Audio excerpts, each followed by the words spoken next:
तो कैसे हैं आप लोग? आई होप आप सब अच्छे होंगे और मैं आकाश आप सभी का स्वागत करता हूँ आपके अपने YouTube channel APS star classes में। तो बच्चों, आज से आपका फिजिक्स का सिलेबस स्टार्ट होता है और आज हम लोग शुरू करने वाले हैं पहला यूनिट इलेक्ट्रोस्टैटिक्स। इलेक्ट्रोस्टैटिक्स में बच्चों, जैसा कि हमने पिछली वीडियो में देखा था, टोटल 4 अभ्यास पढ़ने हैं। उन 4 अभ्यासों में आपका पहला अभ्यास होने वाला है वैद्युत आवेश तथा क्षेत्र, यानी इलेक्ट्रिक चार्ज एंड फील्ड। आज बच्चों इसके बारे में थोड़ा सा कुछ बेसिक नॉलेज जानेंगे, यानी बेसिक चीजों के बारे में जानेंगे। धीरे धीरे आपका चैप्टर आगे बढ़ता रहेगा, हर एक टॉपिक कवर कराया जाएगा, हर एक पॉइंट्स को क्लियर कराया जाएगा, उस हर एक पॉइंट से रिलेटेड क्वेश्चन को सॉल्व कराया जाएगा। तो बच्चों, आज शुरू होता है आपका इलेक्ट्रोस्टैटिक्स और देखते हैं हमारा इलेक्ट्रोस्टैटिक्स है क्या। तो बच्चों देख पा रहे हैं, जैसा कि ओवरऑल अगर हम बात करें तो टोटल हमारे पास 9 यूनिट थे, जिन 9 यूनिट्स को 2 भागों में डिवाइड किया गया था। पहले यूनिट में 5 भाग था और दूसरे यूनिट में 4 भाग था, दूसरे भाग में 4 यूनिट था। तो उसी तरह से बच्चों, पहले भाग में जो 5 यूनिट्स थे उसमें पहला यूनिट जो था आपका वह था क्या? इलेक्ट्रोस्टैटिक्स, यानी स्थिर वैद्युत। क्या है बच्चों? इलेक्ट्रोस्टैटिक्स यानी स्थिर वैद्युत। होता क्या है बच्चों, इस पूरे इकाई के अंतर्गत इलेक्ट्रोस्टैटिक्स यानी स्थिर वैद्युतिकी में जितने भी अभ्यास आएंगे, उन सभी अभ्यासों में एक चीज कॉमन रहने वाला है। क्या? जो हमारा चार्ज होने वाला है बच्चों, वह स्थिर अवस्था में होने वाला है। मतलब कैसे? जो आवेश होने वाला है, इस वर्ड को समझेंगे पहले ध्यान से। क्या लिखा हुआ है? इलेक्ट्रो। आप यहां से एक वर्ड उठा सकते हैं इलेक्ट्रो, तो इस पॉइंट का मतलब है बच्चों चार्ज, और वो भी स्पेशली अगर बात करें चार्ज में कौन सा भाग, तो बात करें इलेक्ट्रॉन। और यहाँ पे एक वर्ड लिखा स्टैटिक्स, यानी जो बच्चों इलेक्ट्रॉन होगा, यानी जो चार्ज होगा वह स्टैटिक अवस्था में होगा, यानी स्थिर अवस्था में होगा। यहाँ जो वैद्युत वर्ड लिया गया है बच्चों, वैद्युत से तात्पर्य है यहाँ आवेश से, और यह आवेश बच्चों आपका जो होगा, बेसिकली बताया जाए तो वह आपका इलेक्ट्रॉन, यानी जो चार्ज होगा बच्चों, जो इलेक्ट्रॉन होगा, जो आवेश होंगे, इस पूरे यूनिट में स्थिर रहने वाले हैं। यानी इस पूरे यूनिट में आवेश गति में नहीं है। कहीं कहीं पे हमें ऐसा फील होगा कि जो आवेश है बच्चों वह गति में आ रहा है, लेकिन वहां हम आपको फील दिलाएंगे कि वह आवेश वह गति में नहीं है, वास्तव में स्थिर है। यानी इस पूरे यूनिट में बात किया जाए तो बच्चों चार्ज हमारा स्थिर होने वाला है, और उसी के बारे में हम लोग पढ़ने वाले हैं। सर जी, अगर आवेश जो है वह गति में आ जाए तो? अगर बच्चों आवेश गति में आ जाता है तो वह अपने साथ कुछ और गुणों को दर्शाने लगता है, यानी अपने साथ कुछ और गुण को लेकर आ जाता है। और जब आवेश स्थिर होता है तो उस स्थिति में अपने साथ कुछ और गुण लिया रहता है, यानी स्थिर होने पे कुछ और गुण रखता है, और जब वही आवेश गतिमान हो जाता है तो अपने साथ कुछ अन्य गुणों को भी दर्शाने लगता है। इस चीज को क्लियर करते हैं कि अगर सर जी इस यूनिट में हमारा चार्ज स्थिर होने वाला है, आवेश स्थिर होने वाला है, तो कौन कौन से गुण वह अपने साथ रखेगा, और अगर गति में आ जाएगा तब कौन से गुण रखेंगे। तो पूरे यूनिट में आवेश स्थिर होगा। अगर देखा जाए क्या प्रॉपर्टी दर्शाएगा, तो थोड़ा सा याद रखेंगे। इस यूनिट में हम जैसा कि आपको बताए थे, टोटल कितने अभ्यास होने वाले बच्चों? 4 अभ्यास। पहला इलेक्ट्रिक चार्ज एंड फील्ड, दूसरा electric flux and Gauss theorem, और तीसरा जो है बच्चों वह आपका है इलेक्ट्रिक पोटेंशियल यानी वैद्युत विभव, और जो चौथा अभ्यास होने वाला है कैपेसिटर एंड डाइलेक्ट्रिक यानी संधारित्र तथा परावर्तक, जैसा कि पिछले वीडियो में हमने आपको बता दिया था। पहला अभ्यास हमारा इलेक्ट्रिक चार्ज एंड फील्ड, लेकिन उससे पहले बच्चों हमने देखा कि इस यूनिट में जो चार्ज है वह स्थिर रहेगा, तो सर जी कौन सा गुण दर्शाएगा? अगर गति में आ जाए तो कौन सा गुण दर्शाएगा? यानी जैसे ही हमारा इलेक्ट्रिसिटी शुरू होगा तो वहां पे जो चार्ज होगा बच्चों, वह चार्ज हमारा मोशन में आ जाएगा, यानी गति में आ जाएगा उस इकाई में, तो वहां पे अपने साथ वह कुछ और गुण को भी दिखाएगा। वह गुण कौन होने वाले हैं? तो थोड़ा सा इन चीजों को समझ लेते हैं, और पेपर में जरूर यहाँ से कोई ना कोई प्रश्न पूछ लेता है। कैसे पूछता है, उन प्रश्नों को भी देखेंगे। यानी इलेक्ट्रोस्टैटिक्स यानी स्थिर वैद्युतिकी। अगर बच्चों जो हमारा आवेश है, यानी जो आवेश है वह स्थिर रहता है, जैसा कि इस इकाई में रहने वाला है, याद रखेंगे पूरे यूनिट में, यानी इलेक्ट्रोस्टैटिक्स स्थिर वैद्युतिकी में जो चार्ज रहेगा वह स्थिर रहेगा, गति में नहीं होगा। कुछ जगहों पे लगेगा गति में आ रहा है, तो हम आपको बताएंगे कि वास्तव में वह गति में नहीं है, लगभग समान है।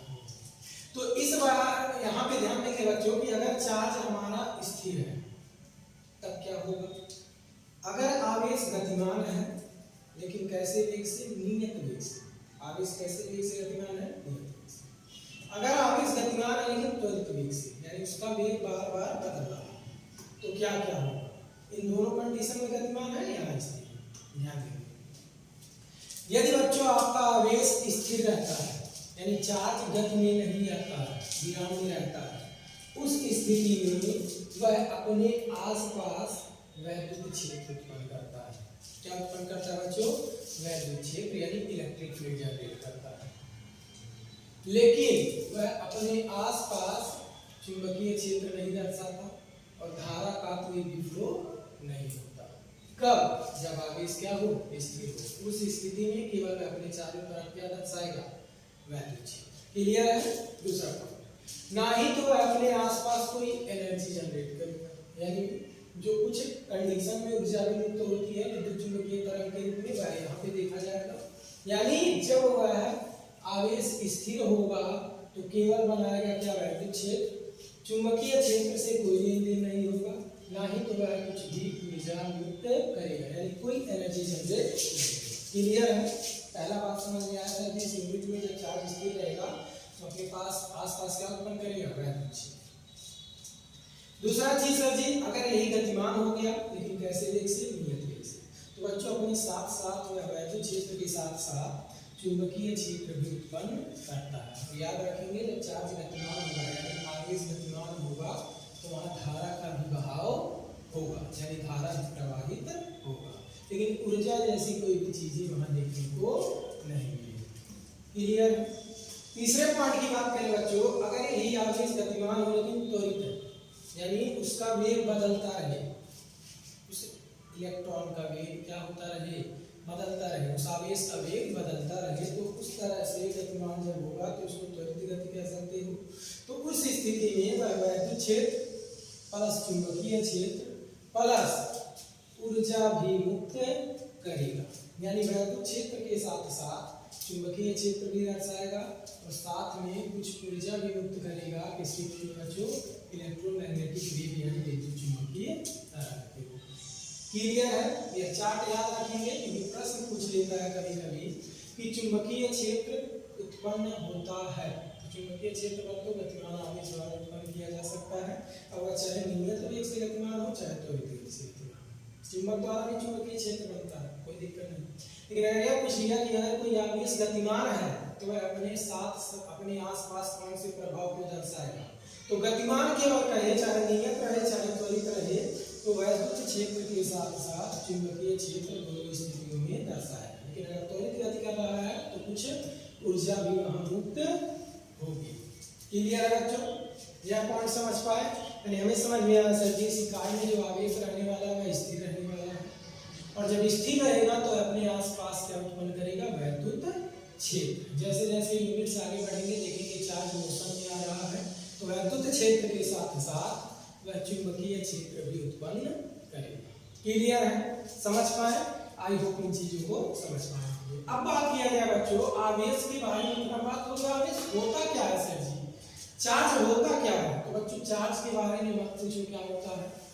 चार्ज वह चीज है जिससे बादल में बिजली कड़कती है, चार्ज वह चीज है जिससे यहाँ पे प्रकाश फैला हुआ है, चार्ज वह चीज है जिससे हमें कुछ हीट मिलती है ठंडी के दिनों में जब हम आग सेकते हैं।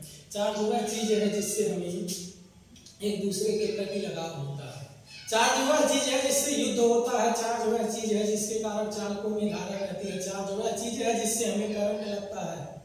चार्ज का कितने सारे गुण को बताया जाए। चार्ज वह चीज है जिससे हमें प्रेम होता है। हाँ बिल्कुल, आगे जाने कैसे। यहाँ पे कुछ चीजों को नोटिस किया गया है कि चार्ज की वजह से क्या क्या हो सकते हैं। तो बच्चों यहाँ ध्यान देंगे, लिखा गया है क्या, आवेश के कुछ कार्य, जैसा कि आप देख पा रहे हैं कुछ वर्ग को यहाँ दर्शाया गया है और बाकी चीजों को भी बताया जाएगा। जैसे यहाँ देख पा रहे हैं इस फिगर में यह जो बाहु है जो कि पॉजिटिव चार्ज है, देख पा रहे हैं बच्चों को जो भी यहाँ सैनिक है उन सभी को मोटिवेट कर रहे हैं। देखते हैं, मान लीजिए नॉर्मली कहीं युद्ध होता है, चिल्ला के जाते हैं, माने चिल्ला के जाते हैं, यानी सभी को चार्ज करते हैं, मोटिवेट करते हैं। समझ पा रहे हैं? यानी यहाँ पे जो सैनिक है इन सभी सैनिकों को मोटिवेट कर रहा है युद्ध के लिए, यानी सब जब चार्ज होंगे तो युद्ध के लिए जाएंगे। जैसे इस फिगर में देख सकते हैं, यह जो है देख रहे हैं चिल्ला के सभी युद्ध करने जा रहे हैं, यानी कह सकते हो चार्ज से युद्ध होगा। चार्ज के कारण बच्चों बादलों में चिंगारी उत्पन्न होता है, जैसा कि देख पा रहे हैं। यहाँ पे दो बादलों का आपस में टकराव हो रहा है तो यहाँ चिंगारी उत्पन्न हो रहा है, जिसको आप चमक कहते हैं, यानी बदला चमक रहा है। यहाँ देख पा रहे हैं बच्चों, चार्ज का जब फ्लो होगा तो यहाँ करंट फ्लो होगा तो यह बल्ब जो है प्रकाश उत्पन्न कर रहा है, यानी आवेश के प्रवाह से ही यहाँ बल्ब चल रहा है। यहाँ देख पा रहे हैं बच्चों, चार्ज के मोशन से करंट का फ्लो होता है, यानी आवेश चल रहे हैं तो यहाँ पे चार्ज चल रहे हैं तो धारा प्रवाहित होगी।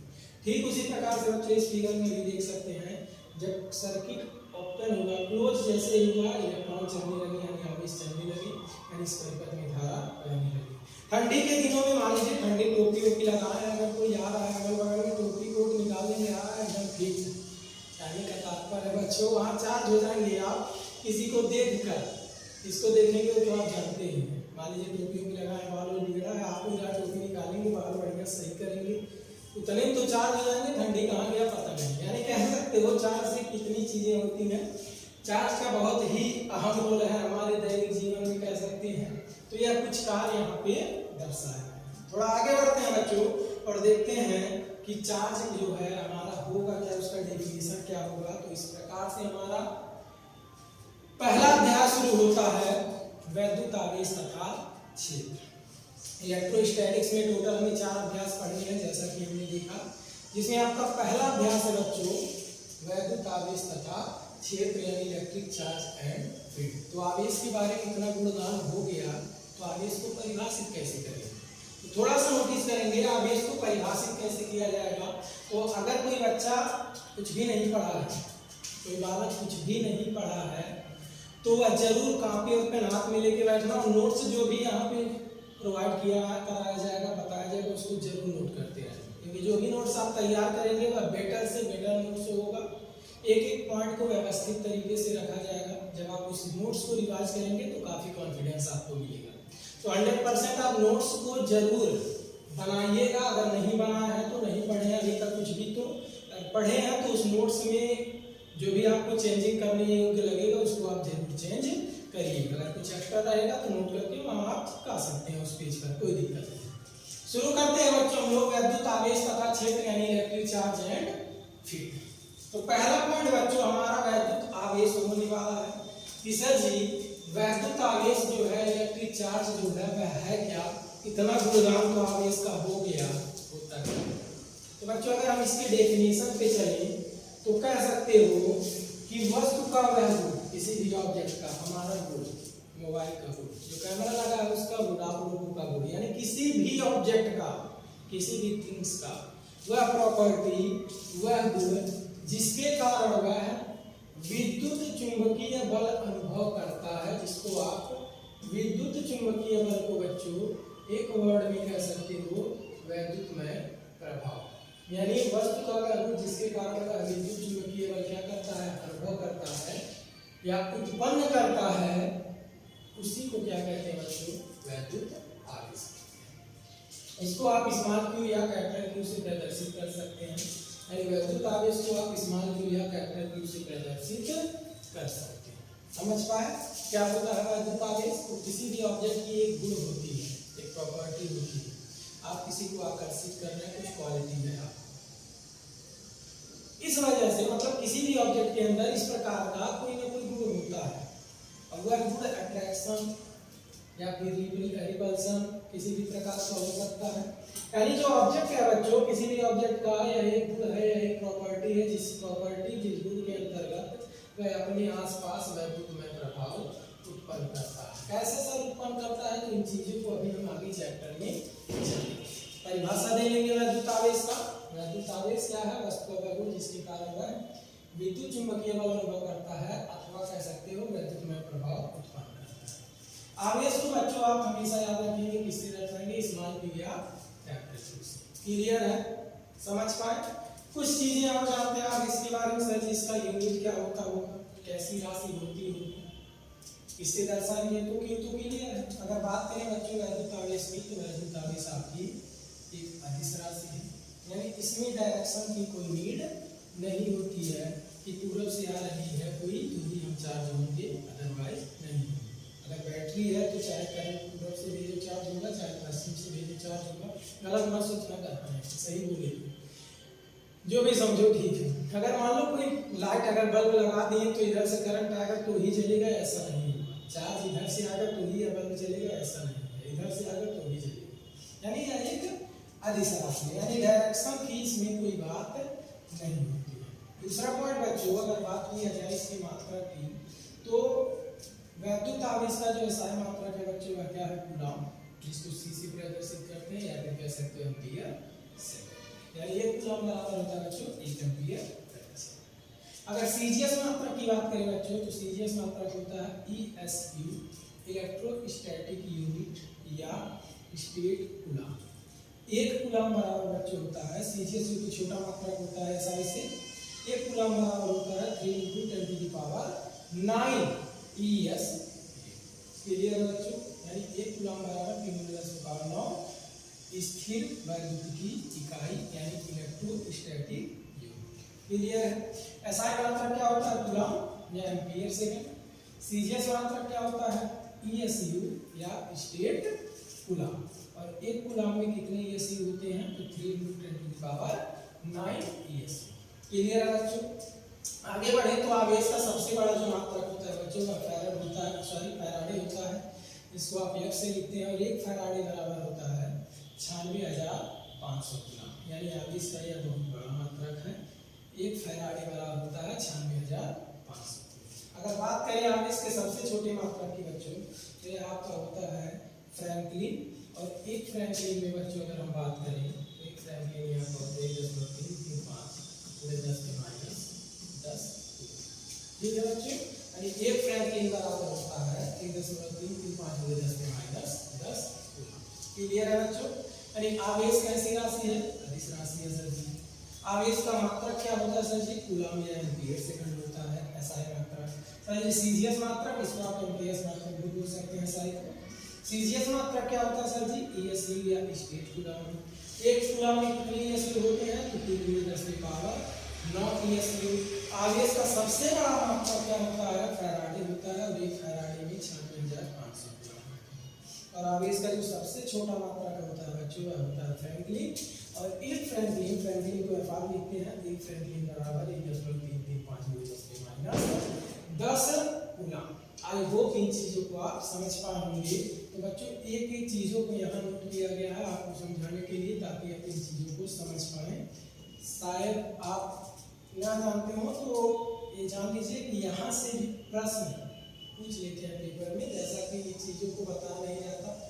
ऐसा मात्रा CGS मात्रा बता दिया, लेकिन प्रश्न में कभी कभी आ जाता है फैराड इज इक्वल टू कितने कूलम होते हैं, तो एक फैराड में बच्चों 96,500 कूलम होते हैं। इन चीजों को सबसे बड़ा मात्रक है फैराडे, सबसे छोटा मात्रक है फ्रैंकलिन। एम्पीयर या SI मात्रक है कूलम, और CGS मात्रक है बच्चों ESU या स्टेट। क्लियर है। वैद्युत आवेश समझ पाए, परिभाषा समझे, किससे दर्शाएंगे समझे, मात्रक क्या होगा फिर से सुनिएगा। वैद्युत आवेश क्या है, पदार्थ का वह गुण जिसके कारण वह अपने आसपास वैद्युतमय प्रभाव उत्पन्न करता है। प्रदर्शित आप चाहे स्मॉल क्यू से करिए, चाहे कैपिटल क्यू से करिए। अगर बात करें बच्चों एम्पीयर मात्रक यानी SI मात्रक की, तो वह कूलम होता है या एम्पीयर सेकंड होता है। CGS मात्रक की बात करें बच्चों, तो यह आपका होता है स्टेट कूलम या ESU। एक कूलम बराबर बच्चों होता है आपका 3 × 10⁹ ESU। और अगर सबसे बड़े मात्रक की बात करें तो वह आपका होता है फैराडे, और एक फैराडे में बच्चों होता है 96,500। अगर दूसरे मात्रक की बात करें सबसे छोटे, तो वह होता है फ्रैंकलिन, और एक फ्रैंकलिन में बच्चों होता है आपका 1.335 × 10⁻10 कूलम। क्लियर है। शायद इन चीज़ों को आप लोग समझ पाए होंगे। इन चीज़ों को समझे हैं तो एक बार जरूर आप वीडियो को रोकेंगे और रिवाइज करेंगे। बढ़ते हैं आगे बच्चों, कुछ चीज़ों को और जानते हैं। हाँ, कुछ चीज़ों को और नोटिस करिएगा। अगर कहीं प्रश्न में आपको माइक्रो कूलम लिखा मिल जाता है भाई। माइक्रो का प्रदर्शन है बच्चों, इसको माइक्रो को इस राशि से प्रदर्शित करते हैं, ठीक है। माइक्रो कूलम बराबर बच्चों होता है 1×10⁻⁶ कूलम। अगर कहीं मिल जाता है आपको नैनो कूलम यानी NC, तो यह आपका होता है बच्चों 1×10⁻⁹ कूलम। अगर बच्चों आपको मिल जाता है मिली कूलम यानी स्मॉल MC, तो यह होता है बच्चों 1×10⁻⁴ कूलम। शायद इन चीजों को भी आप समझ पाएंगे, प्रश्न में आएंगे तो इसको याद जरूर रखना। एक और याद रखिएगा, अगर मिल जाता है 1 पिको कूलम तो यह बच्चों होता है 1×10⁻⁻। शायद इन चीजों को अगर इन चीजों को समझ पाए होंगे तो बढ़ते हैं आगे। वीडियो को रोक के नोट्स बना रहे हैं तो अच्छे से बनाइएगा, अदरवाइज एक बार रिवाइज करिएगा। नोट्स बनाए हैं, अगर नोट्स में कुछ सुधार करने वाली चीजें होंगी तो उनको जरूर सुधार करिएगा। आगे बढ़ते हैं, देखते हैं अगला पॉइंट क्या होने वाला है। तो बच्चों अगला पॉइंट हमारा है आवेश का प्रकार यानी टाइप ऑफ चार्ज। चार्ज कितने प्रकार के होते हैं, यानी आवेश जो एनर्जी वह कितने प्रकार का होता है। तो बच्चों अगर बात किया जाए तो आवेश आपके 2 टाइप के होते हैं। पहला जो है आपका बच्चों धन आवेश यानी पॉजिटिव चार्ज, जिसको आप क्या लिखते हो प्लस। और अगर बात करें बच्चों दूसरे टाइप की, तो दूसरा जो आवेश होगा बच्चों वह आपका होने वाला है ऋण आवेश यानी नेगेटिव चार्ज, जिसको आप क्या लिखेंगे माइनस। क्लियर है बच्चों? अगर इन चीजों को समझ पा रहे हो तो थोड़ा सा क्लियर करना, शायद समझ पा रहे हो कोई दिक्कत है नहीं। यानी आवेश के जो प्रकार है बच्चों, आवेश को कितने भागों में बांट सकते हो, कितने टाइप से देख सकते हो, एक पॉजिटिव चार्ज एक नेगेटिव चार्ज, ठीक है। पॉजिटिव चार्ज क्या होता है बच्चों, ध्यान से समझिएगा। पॉजिटिव चार्ज जहां भी रहेगा, चार्ज वैसे कहीं भी रहेगा, आसपास वैद्युत क्षेत्र बनाएगा। लेकिन पॉजिटिव चार्ज जो वैद्युत क्षेत्र बनाता है बच्चों, उस वैद्युत क्षेत्र की दिशा बाहर की तरफ होती है। देख पा रहे हो कुछ लाइंस बाहर की तरफ निकल रही है। सर ये क्या है, तो यही बच्चों यही लाइन जो है इसको आप वैद्युत क्षेत्र रेखा या फिर वैद्युत बल रेखा कहते हैं, जो कि धन आवेश से हमेशा बाहर की तरफ निकलती है। यही लाइंस के कारण ये वैद्युत क्षेत्र बनते हैं। अगर नेगेटिव चार्ज की बात करें बच्चों यानी ऋण आवेश की, तो यह जो वैद्युत क्षेत्र बनाता है, यह आसपास जो वैद्युत क्षेत्र बनाता है उसमें जो ये क्षेत्र रेखाएं होती हैं या फिर वैद्युत बल रेखाएं होती हैं वह अंदर की तरफ होती हैं। देख पा रहे हैं कहाँ आ रहा है, यानी ऋण आवेश में वैद्युत बल रेखाएं अंदर की तरफ होती हैं तथा धन आवेश में वैद्युत बल रेखाएं बाहर की तरफ होती हैं। सारी इन चीजों को समझ पाएंगे। आवेश कितने प्रकार के, 2 प्रकार के, पहला धन आवेश और दूसरा क्या ऋण आवेश। आगे बढ़ते हैं बच्चों और देखते हैं अगला पॉइंट क्या होने वाला है, इलेक्ट्रॉन सिद्धांत। इलेक्ट्रॉन सिद्धांत क्या कहता है बच्चों, इसको ध्यान से समझिएगा। इस सिद्धांत के अनुसार क्या होता है, इस सिद्धांत के अनुसार बताया गया कोई भी पदार्थ हुआ, कोई भी वस्तु हुआ, कोई भी अणु हुआ, कोई भी परमाणु हुआ, वह प्रारंभ में अगर उसको डिस्टर्ब मत करो तो वह उदासीन रहेगा, यानी उस पर कोई भी चार्ज नहीं होंगे। यानी उस पदार्थ के अंदर जितने प्रोटॉन होंगे उतने ही इलेक्ट्रॉन होंगे। यानी इस सिद्धांत के अनुसार बताया गया बच्चों परमाणु जो होता है वह एक उदासीन कण होता है, अर्थात परमाणु में समान मात्रा में धन आवेश होते हैं, यानी जितने धन आवेश होते हैं उतने ही ऋण आवेश होते हैं। यानी समान मात्रा में धन आवेश तथा ऋण आवेश होते हैं। धन पॉजिटिव चार्ज, ऋण आवेश नेगेटिव। यानी धन आवेश जो होता है जो कि प्रोटॉन होता है, जो कि पॉजिटिव चार्ज होता है, और ऋण आवेश जो कि होता है इलेक्ट्रॉन, जो कि नेगेटिव चार्ज होता है। यानी जितने प्रोटॉन होंगे उतने इलेक्ट्रॉन होंगे, जिस वजह से हमारा जो परमाणु होगा क्या होगा, उदासीन होगा, यानी उस पर कोई भी चार्ज नहीं होगा। इस सिद्धांत के अनुसार बताया गया। लेकिन अभी तक थोड़ा सा हमने नोटिस किया कि सर ये चार्ज 2 टाइप के होते हैं, धन आवेश और ऋण आवेश। बाई चांस मान लीजिए कोई परमाणु हमारा जो है वह ऋण आवेश हो गया, कैसा हो गया ऋण आवेश, तो इसका तात्पर्य क्या है बच्चों, यदि कोई परमाणु ऋण आवेशित है तो इसका तात्पर्य यह है कि उस पर से इलेक्ट्रॉन की अधिकता हुई है। यानी उस पर इलेक्ट्रॉन की क्या हुई है, अधिकता हुई। क्यों सर, अभी जस्ट आपको बताया इलेक्ट्रॉन ऋण आवेश होता है और प्रोटॉन क्या होता है बच्चों, धन आवेश। इलेक्ट्रॉन ऋण आवेश है तो पहले तो उदासीन है, यानी ना ही जितने इलेक्ट्रॉन है उतने ही प्रोटॉन है, सब एक दूसरे को निरस्त किए हैं। अब ऋण आवेशित तो हुआ तो इसका क्या मतलब हुआ, इलेक्ट्रॉन कहीं से आए होंगे, यानी इलेक्ट्रॉन की क्या हुई होगी, अधिकता हुई होगी, तभी तो ऋण आवेशित हुआ। तो याद रखेंगे जब भी कोई परमाणु ऋण आवेशित है तो इसका तात्पर्य है उसमें इलेक्ट्रॉन की अधिकता है, और अगर कोई परमाणु धन आवेशित है तो इस पर इलेक्ट्रॉन की क्या है, कमी है। क्यों सर जी? मान लीजिए कोई परमाणु है, इस पर 5 प्रोटॉन है, 5 इलेक्ट्रॉन है, यानी जितने धन आवेश है उतने ही ऋण आवेश है। परमाणु क्या है, 10 है। लेकिन अगर मान लीजिए इस पे एक इलेक्ट्रॉन और आ गया, यानी इलेक्ट्रॉन की अधिकता हो गई, तो इलेक्ट्रॉन पे ऋण आवेश है तो अपना नेगेटिविटी लेकर आएगा, यानी परमाणु हमारा ऋण आवेशित हो जाएगा। यानी 5 इलेक्ट्रॉन से कितने इलेक्ट्रॉन हो जाएंगे, 6, यानी इलेक्ट्रॉन की अधिकता हो जाएगी प्रोटॉन की अपेक्षा। तो वही का यह हो, जब ऋण आवेशित है तो इलेक्ट्रॉन की क्या होगी, अधिकता। लेकिन अगर धन आवेशित हो गया तो इलेक्ट्रॉन की क्या होगी बच्चों, कमी होगी। कैसे सर जी? ये बताओ, इलेक्ट्रॉन अमानो यहाँ से हम निकाल देंगे, पहले 5 था, एक इलेक्ट्रॉन निकाल दिया, अब कितना बचेगा, 4। तो बताओ प्रोटॉन की अपेक्षा इलेक्ट्रॉन की क्या हो गई, कमी हो गई।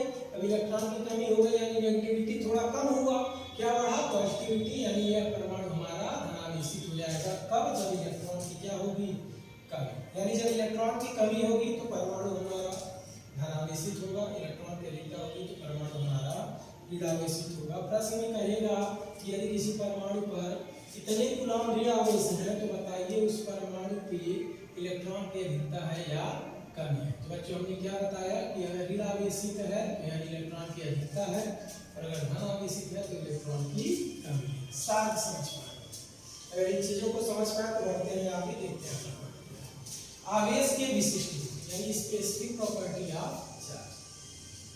आवेश से संबंधित कुछ गुण होते हैं बच्चों, इन गुण के बारे में जान लेते हैं कि आवेश से रिलेटेड क्या क्या गुण होते हैं। कार तो पीछे देखे ये लोग क्या क्या हो सकता है आवेश से, यहाँ कुछ गुण होता है चार्ज से संबंधित, इन चीजों को देखते हैं। क्या है बच्चों, देख पा रहे हैं पहला जो चार्ज है, पहला जो गुण है क्या कहा जा रहा है, आवेश स्थानांतरित होता है। मतलब सर जी, मतलब कहने का चार्ज एक स्थान से दूसरे स्थान पर जा सकता है, अगर जाता नहीं तो करंट आता नहीं, करंट आता नहीं तो प्रकाश मिलता नहीं। समझ पा रहे होंगे, आवेश एक स्थान से दूसरे स्थान पर जा सकता है।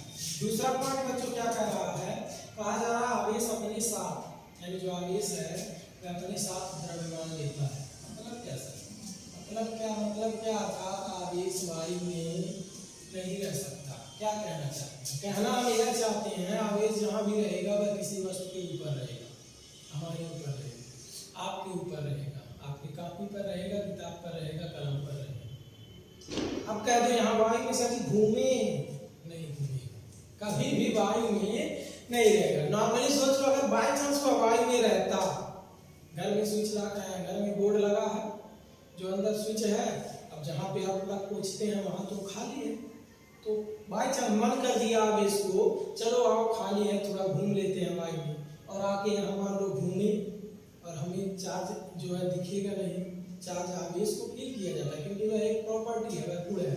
आके यहाँ घूम रहा है, अब जब घूम रहा है बाई चांस हम भी घूमने आ गए, और हम दोनों का जब आपस में मेल होगा तो हम अच्छे से घूमने चले जाएंगे।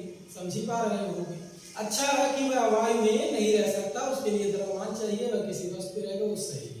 क्लियर है, यानी वायु में आवेश नहीं रह सकता क्योंकि आवेश किसी पदार्थ का गुण होता है, वह पदार्थ के ऊपर स्थित होता है, यानी आवेश अपने साथ द्रव्यमान लेता है, बिना द्रव्यमान के आवेश नहीं रह सकता।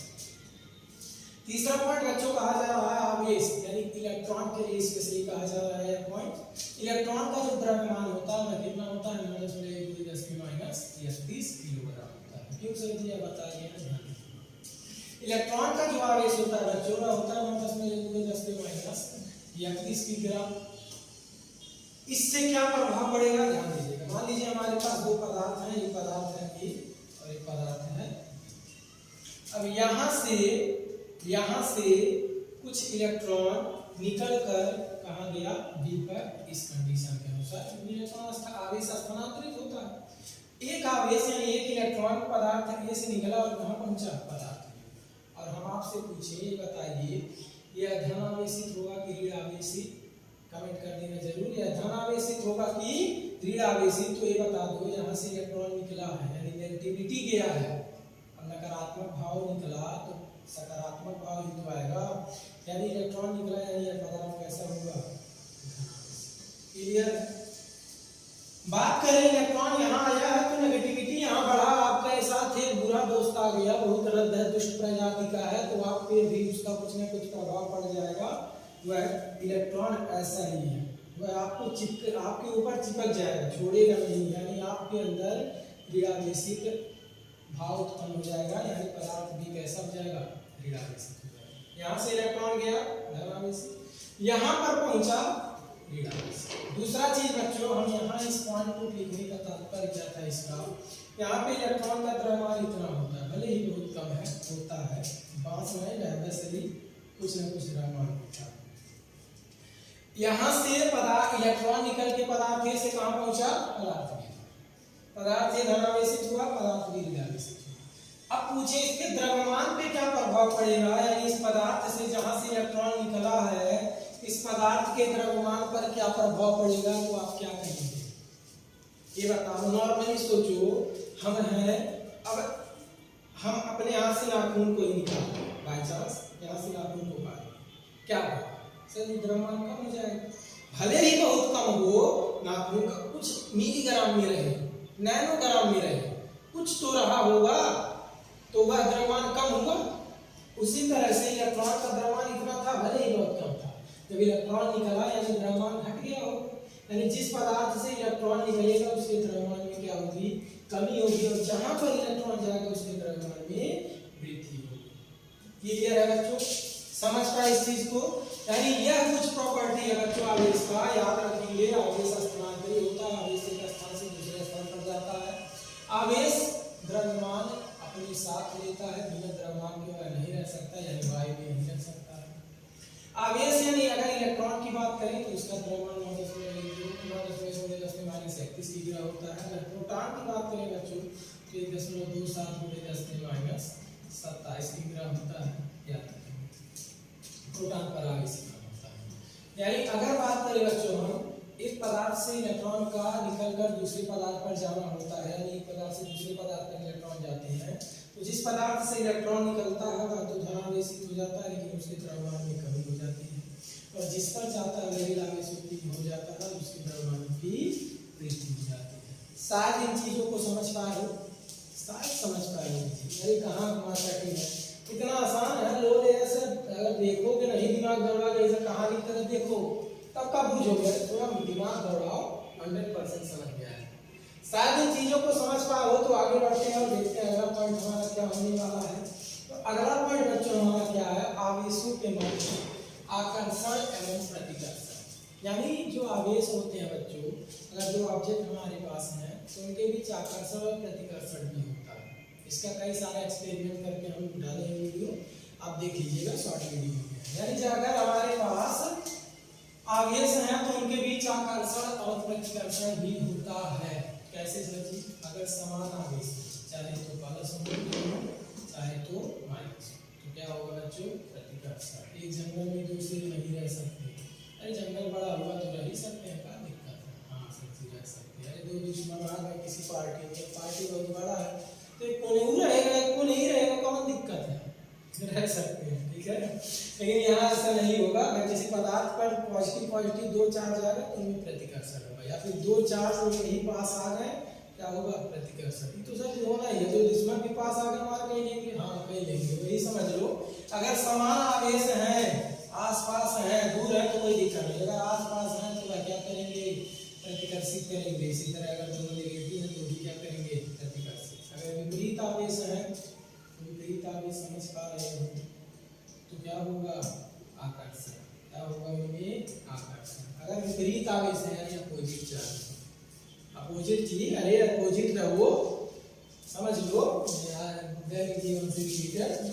अगर अपोजिट चार्ज है तो आकर्षण बहुत तेज होगा, और अगर सेम चार्ज है तो प्रतिकर्षण होगा। क्लियर है बच्चों, अगर इन चीजों को आप समझ पा रहे हो तो आगे के पॉइंट्स पे चर्चा करेंगे हम लोग नेक्स्ट क्लास में, जो कि होगा आवेशित करने के तरीके। यानी जो पदार्थ चार्ज है तो इतना सारा गुण अपने साथ रख रहा है, कैसे हम चार्ज करेंगे पदार्थ को, कोई पदार्थ कैसे आवेशित होगा, इन चीजों के बारे में जानेंगे नेक्स्ट क्लास में। अगर वीडियो आपको अच्छा लगा हो तो अपने दोस्तों में शेयर जरूर कीजिएगा, ज्यादा से ज्यादा बच्चों को जोड़िएगा, और वीडियो को लाइक करना मत भूलिएगा। मिलते हैं नेक्स्ट क्लास में किसी पदार्थ को आवेशित करने के तरीके के साथ। आज के लिए बस इतना ही, तब तक के लिए धन्यवाद, ऑल द वेरी बेस्ट।